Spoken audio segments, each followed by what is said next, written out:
وہ ہوئی تھی اور اس کی آنکھوں میں موجود سرخ ڈورے رات پر جاگنے کی نشاندہی کر رہے تھے۔ بکھرے بال جو اب خاصے لمبے ہو چکے تھے، جو ان کا جوڑا بنایا گیا تھا، شیو خاصی بڑی ہوئی تھی اور شاید اس نے عرصے سے شیو نہیں بنائی تھی۔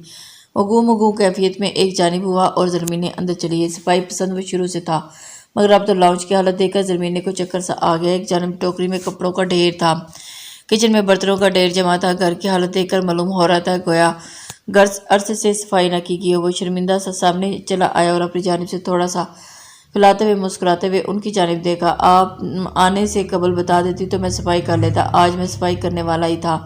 وہ خواہ مخواہ وضاحتیں دینے لگا، میں یہاں صفائی تمہیں دیکھنے نہیں گئے۔ انہوں نے سنجیدگی سے کہا۔ وہ ٹھٹکا اور پھر تکلفر مسکرایا۔ باتیں بھی ہو جائیں گی، آپ بیٹھے نا۔ وہ اس کی جانب دیکھتی خاموشی سے بیٹھ کی تھی اور اس کے دل میں ہر درجہ تکلیف ہو رہی تھی، مگر وہ ضبط کا مظاہرہ کیے بیٹھی تھی۔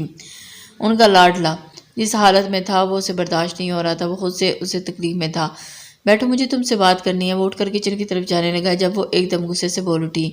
اس نے ایک نظر ان کی جانب دیکھا اور پھر خاموشی سے بیٹھ گیا، ہاتھ باندھے سر چکائے۔ وہ شاید اس کے دل کی کیفیت سے آج چھپانے کی کوشش کر رہا تھا جو اس کی آنکھوں سے عیاں ہو جاتی۔ اسے طلاق دے دو، اس کے لہجے میں برچی کی کاٹ تھی اور ان کی بات نے اسے تکلیف پہنچائی تھی، اور اس نے جھٹکے سے سر اٹھا کر ان کی جانب دیکھا، آنکھوں میں بے بسی جیسے زبانے کی ہو۔ ایسا ممکن نہیں ہے، وہ میرا بدلہ ہے، وہ شانزے بن کر اس حویلی میں رہے گی اور حویلی والوں کو میری ماں کی بے بسی یاد دلاتی رہے گی۔ کیا یہ صلہ دیا تم نے مجھے میری پرورش کا؟ شانزے جانتی تھی کہ خاموش، بالکل خاموش۔ تم نے دکھا دیا کہ تم اپنے اس بیٹے کو محبت کرنا سکھاؤ، ضد کرنا نہیں، لیکن تم باپ پہ گئے ہو۔ یہ دکھا دیا کہ تمہاری رگوں میں دوڑتا خون کسی آدمی کا تھا۔ نکلے نا تم بھی وہی عام مرد جو اپنے بدلے کے لیے عورتوں کو استعمال کرتے ہو۔ جانتے ہو میری قسمت میں نے کتنا اعتبار کیا تمہارا۔ مجھے لگتا تھا کہ میری پرورش کا تم پر مجھے بہترین صلہ دو گے، لیکن تم نے کیا جو اس کے بعد اپنی نظروں میں گر چکی ہوں۔ پامیر کے بیٹے کو پالا تھا اسے شانزے کا بیٹا بنانے کے لیے، لیکن وہ کون بن گیا؟ پامیر ہی کا بیٹا۔ ان کے الفاظ سے کاٹ رہے تھے اور اسے بے موت مار رہے تھے، مگر وہ خاموشی سے سر جھکائے بیٹھا تھا اور اس کے پاس کہنے کو کچھ نہیں تھا۔ تم اسے طلاق نہیں دو گے؟ وہ ایک دم صوفے سے اٹھی اور اس کے سامنے آ کھڑی اور اس سے سوال کیا۔ چند لمحے اس کے جواب کا انتظار کرتی تھی، مگر وہ نظریں جھکائے بیٹھا رہا اور انہیں اپنا جواب مل گیا جس کے بارے میں وہ خاموشی سے وہاں سے آنسو بہہ رہے تھے۔ پچھلے 2 ہفتے سے اس سخت سے سخت ڈانٹ سن کر بھی اس کے ہر کام کر رہی تھی۔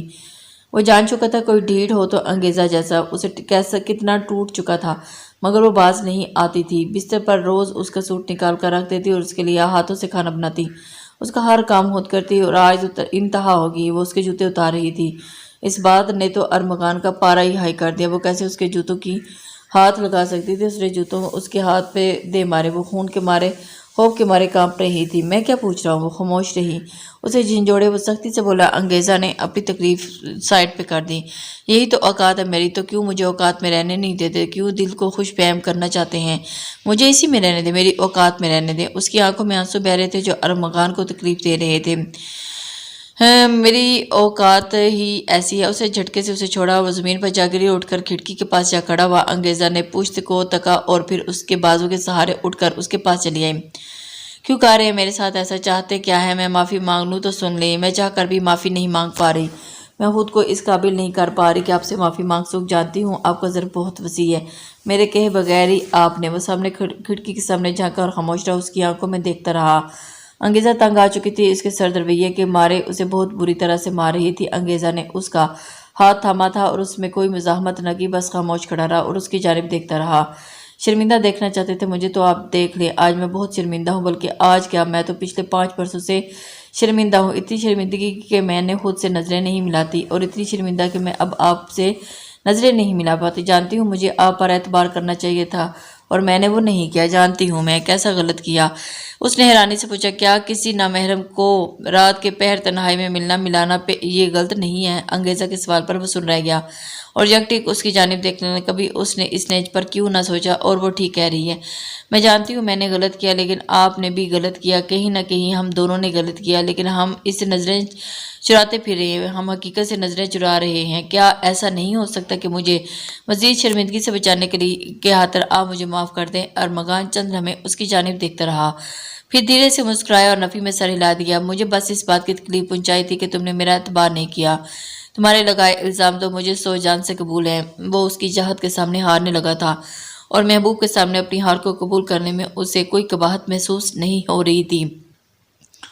میں آپ کو آپ کا اعتبار واپس لوٹانا چاہتی ہوں اور میں آپ کے ساتھ ہی زندگی گزارنا چاہتی ہوں۔ کیا ایسا نہیں ہو سکتا کہ آپ مجھے اس کی بات مکمل ہونے سے قبل ہی ارمغان بول اٹھا، پھر رکا اور اس سے ہاتھ چھڑوائے الماری کی جانب گیا اور کچھ یہ مت کہنے کہ معاف کر دو۔ لمحہ وہاں جھکا کچھ ڈھونڈتا رہا، پھر ہاتھ کچھ تھامے اس کی جانب چلایا۔ انگیزہ نے کوشش کی کہ دیکھ پائے، ارمغان نے اس کی مشکل حل کر دی۔ اس کے ہاتھوں میں تھامی وہ پازیب اسے وہ کیسے بھول سکتی تھی؟ اس نے مسکرا کر چہرہ جھکا لیا۔ ارمغان کا ہاتھ تھامے وہ اسے بستر تک لے آیا اور اسے بیٹھنے کا اشارہ کیا اور اس کے قریب زمین پر بیٹھا۔ انگیزہ کی پلکیں بوجھل ہو رہی تھی۔ آج تو حق ہے، اس نے مسکرا کر کہتے انگیزہ کا پاؤں اٹھا کر اپنے گھٹنوں پر رکھا اور محبت و نرمی سے وہ پازیب اس کے پاؤں میں ڈال دی۔ چند لمحے پازیب دیکھتا رہا اور پھر سر اٹھا کر دیکھا تو محترمہ رونے کا شغل پورا کر رہی تھی۔ اس نے انگیزہ کے آنسو پونچھے اور اس پر جھیل کی سی گہری آنکھوں میں جھانکا۔ کیا ایسا نہیں ہو سکتا کہ ہم ایک نئی شروعات کریں، سب بھلائیں؟ ارمغان نے ایسے مسکراتے ہوئے اس کا ہاتھ تھام لیا۔ آنکھوں میں خوشی کے دیپ جلے اور ماضی محبت کے سارے ہار کر دور رہ گیا تھا۔ نہیں، اپنی محبت کو دوسرا موقع دینا تھا۔ خانزادی انگیزہ پامیر خان، کیا آپ کو خانزادہ ارمغان ملیار خان کا ساتھ قبول ہے؟ وہ دلکش انداز میں بولا تو انگیزہ نے مسکراتے ذرا نیچے جھک کر اس کے ماتھے سے اپنا ماتھا ٹیکا۔ تشکر کے احساس سے دونوں ہی آنکھیں موند گئے تھے۔ آج محبت اپنی منزل پا چکی تھی۔ چند ثانیے بعد ارمغان کو اس کی مسکراتی ہوئی آواز سنائی دی، دل و جان سے قبول ہے۔ وہ کھلکھلائی اور آسمان پر موجود پورے چاند بادلوں کے ساتھ چھپن چھپائی کھیلنے میں آج ماہ کامل کی رات تھی اور چاند کی تکمیل کی رات تھی۔ Lahore medical and dental college کی پرشکوہ عمارت اس کے سامنے کھڑی تھی اور اس نے گہرا سانس آج پھر یہاں اپنے خوابوں کی تکمیل کے لیے آ چکی تھی۔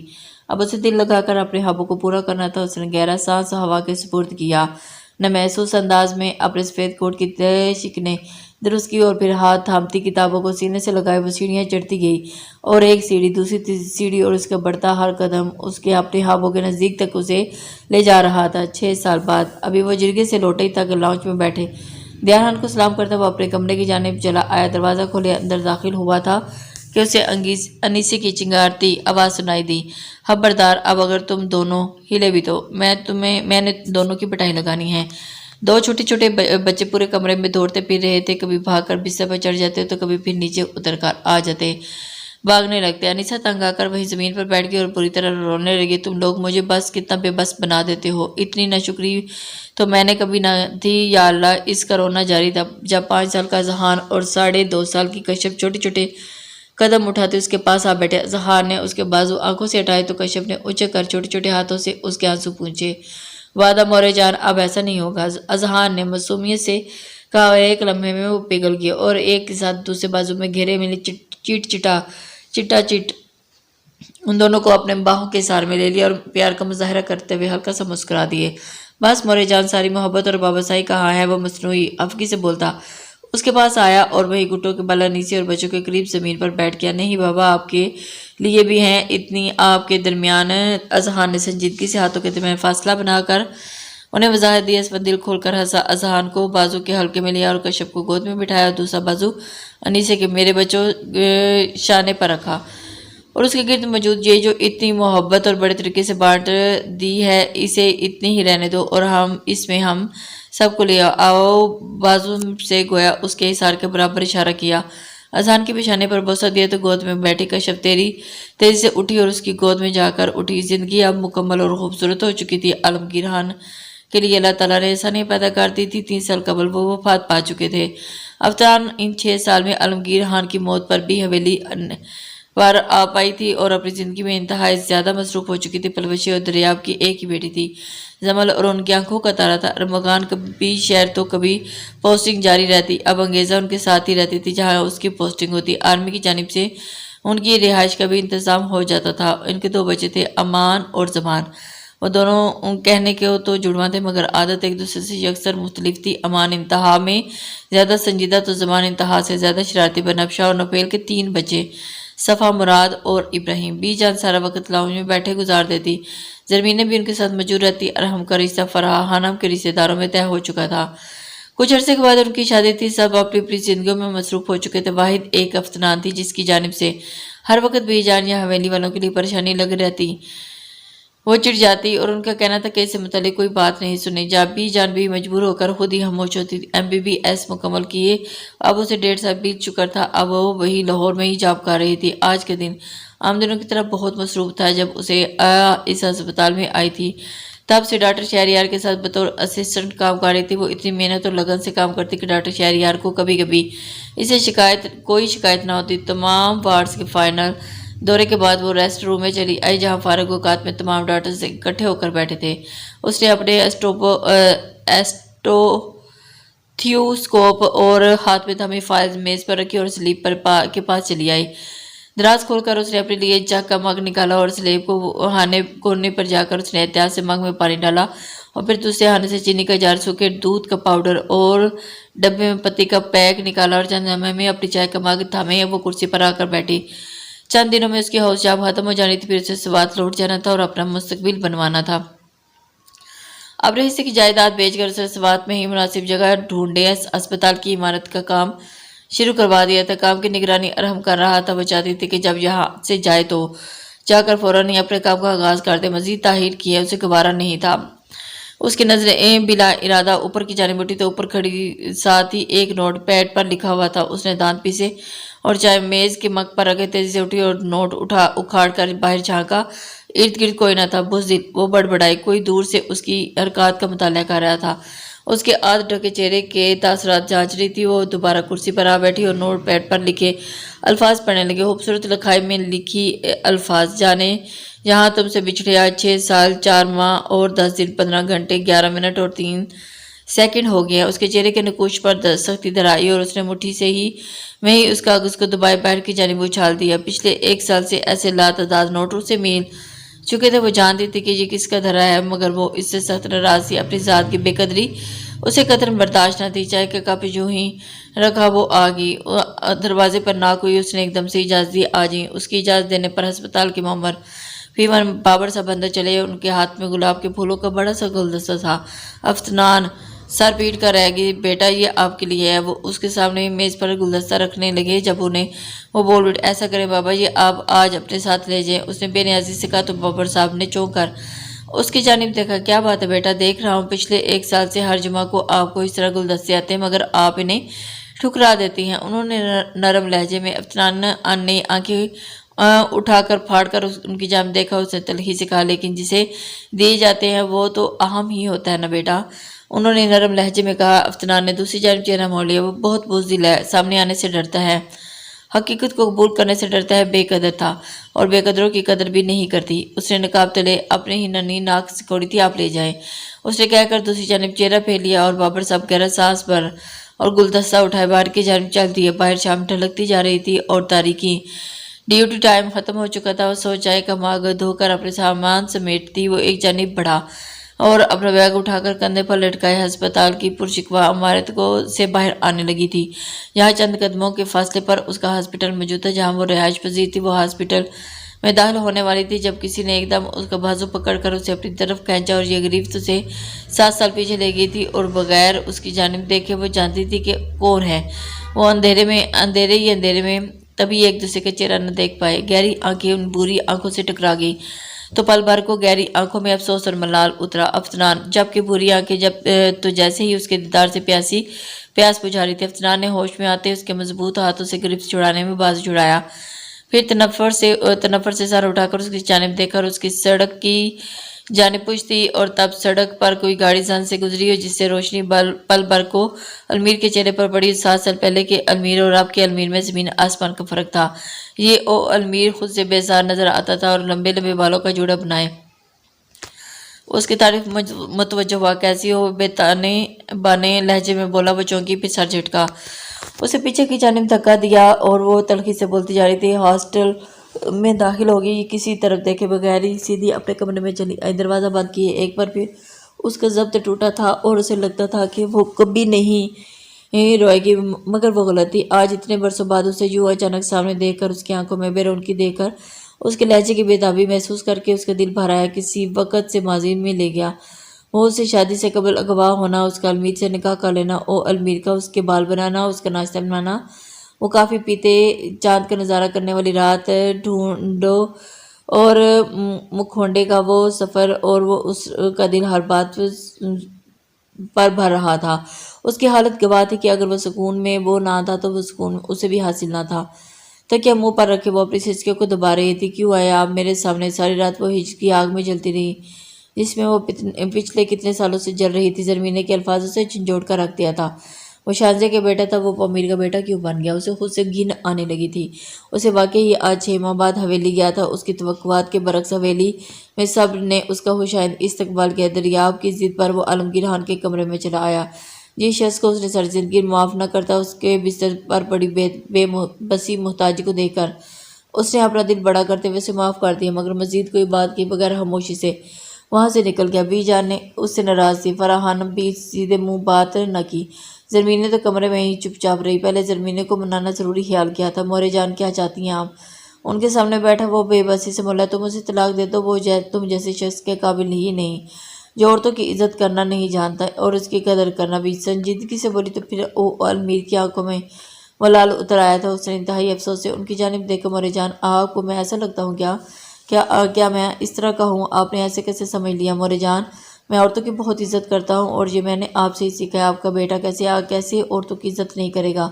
آپ ہی نے تو عزت کرنا سکھایا۔ ہاں ٹھیک ہے، میں تو ہو گیا تھا بدلے کی آگ میں پاگل، مگر اب وہ پل پل کو کیا ہے نظریں جھکا لی۔ زرمینے نے اسے غور سے دیکھا اور قدرے آگے ہو کر بیٹھی، مگر اب انہوں نے بے چینی سے پوچھا۔